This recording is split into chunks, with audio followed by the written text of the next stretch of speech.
Alright, so before we get into this review, I wanted to do a quick story time just because I thought this was really, really funny when it came to my experience with this movie 28 years later.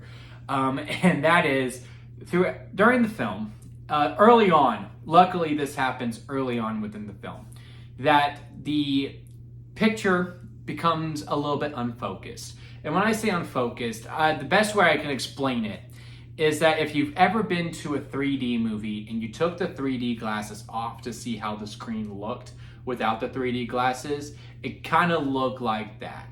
And after a while, it becomes very apparent that we're like, hey, the movie's broken, right? And I'm sitting there with two other guys who I did not know, and they did not know me, and they did not know each other.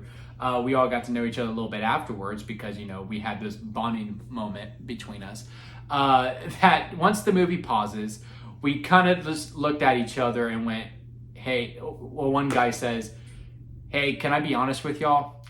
And we're like, yeah, sure, random stranger. And he goes, I honestly thought that was an artistic choice. And I for a good while, I was wondering why they made this choice for this movie. And then sure enough, both of us went, yeah, no, I thought the exact same thing. But no, the movie was just broken. And then, of course, they fixed it. It went back. Again, luckily, it was early on within the film. And then we got to see how it was truly intended. But it just goes to show how, you know, Danny Boyle and Alex Garland take so much risk, and how, you know, they take chances on these gimmicks on the pictures to show that we were willing to go along with this unfocused, really blurry, just not fun to watch type within the screen, because we're like, well, artistic integrity, let's see where this is gonna go. But with all that out of the way, welcome to Lemon Studios, where we talk anything and everything entertainment. I'm, of course, the Lemon himself, Zeke Lamone, and of course, this is my review for the long-awaited sequel, 28 years later. But before we get into that, let's get into the house clean out of the way. Shall you leave a like, comment below, and let me know your thoughts on 28 years later. And of course, hit that subscribe button as it helps me grow into my YouTube career. I would greatly appreciate it. Now, with all that out of the way, let's get into it, shall we? So yeah, 28 years later, man. I was super excited for this one. This has been my most anticipated. Love 28 days, love 28 weeks, and of course 28 months is the best one. Just being facetious. I know we skipped the months to go straight to the years, which kind of helps in a lot of ways. There is a very, very funny bit later on in this film between a character, because y'all know how the world works in this. I'm assuming you know how the world works in these types of films if you are clicking onto this review, where, you know, it's only a certain place that is infected, right, and quarantined, while everywhere else in the world kind of gets to move on and live their lives normal, and they are up to beat with us, right? So there is a scene where, you know, someone who is from our current timeline, who was able to progress with the times, and then gets put into where, you know, our characters are at, and it just calls for some very, very funny dialogue throughout. It's one of the best scenes in the whole entire film. But does the rest of the movie live up to that type of quality of entertainment? Overall, I would say yes. I think you just got to know what you're getting yourself into when you're going into this movie, because this movie, at the end of the day, is just pure escalation, escalation, escalation, escalation.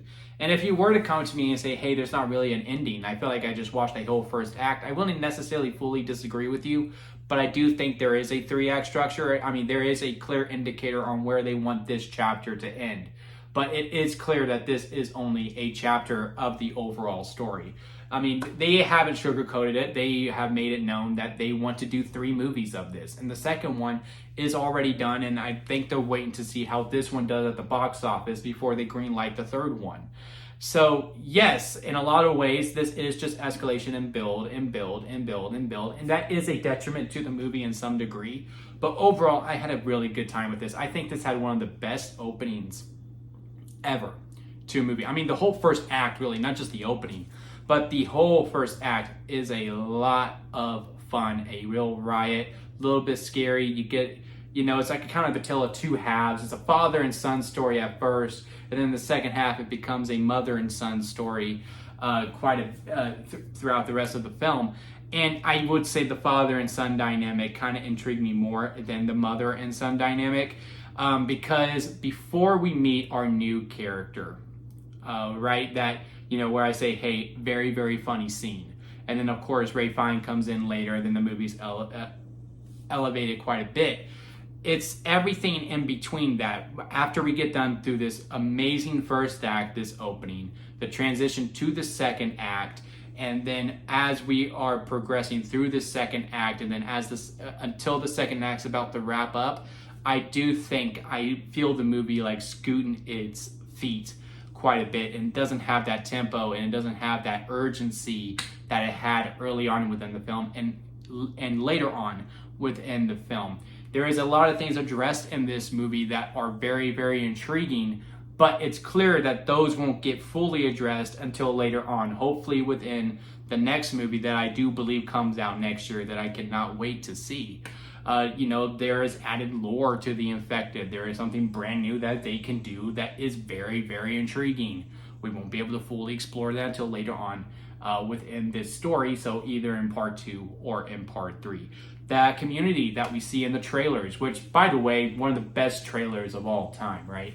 But, that community, there's a lot of intrigue about how the structure goes and what they do, who's in charge, the rules that they have. They do enough to get you interested, but clearly, we're not going to fully explore it until later on within the story. And then, of course, in the trailers, you also see the name Jimmy, and that's also very prevalent throughout the whole entire film as well. You want to get to know that a little bit? Guess what? You're going to have to wait until the next movie. But besides those things where it's clear, like, okay, I'm not going to be able to fully dig into this film because, or this story, because, again, this is only part 1 of 3, that's really my only complaint when it comes to it. Like I said, we really followed this kid all the way through. Like I said, first half, father and son story. Second half, mother and son story. And this kid, he's going toe-to-toe with not just any actors. No disrespect, but, he's going toe-to-toe with Aaron Taylor Johnson.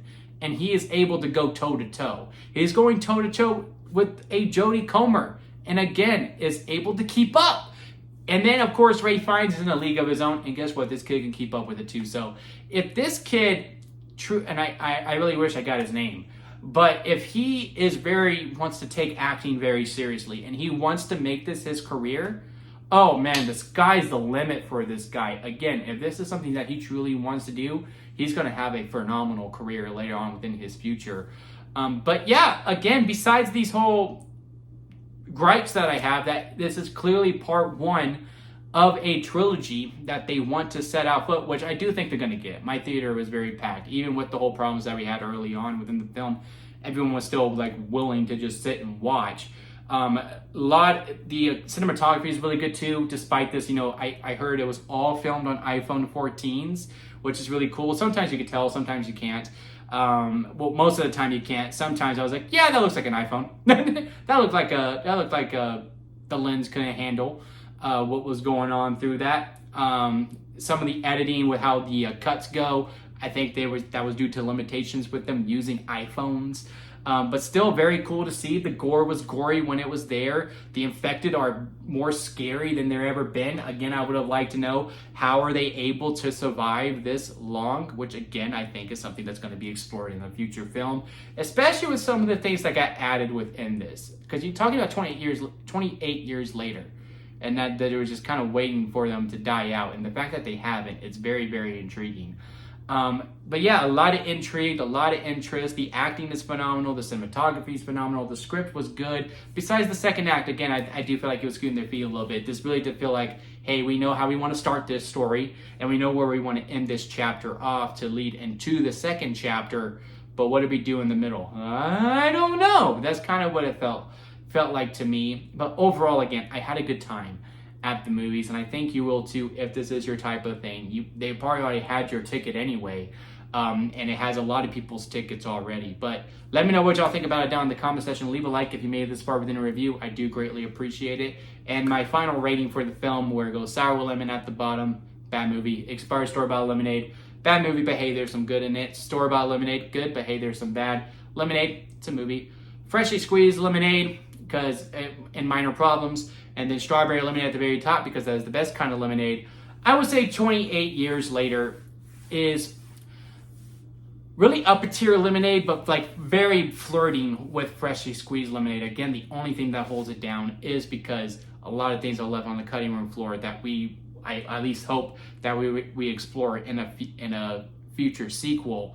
And I just wish that we kind of addressed everything all at once. I think the best trilogies and the best stories where there is a clear first, second, and third act. You close this chapter, and then you can continue on later on within it. And yes, I do think there is a 3-act structure, but you do not feel completely satisfied at the end of this film because there is clearly something more to it than meets the eye that we will have to wait a year in order to see.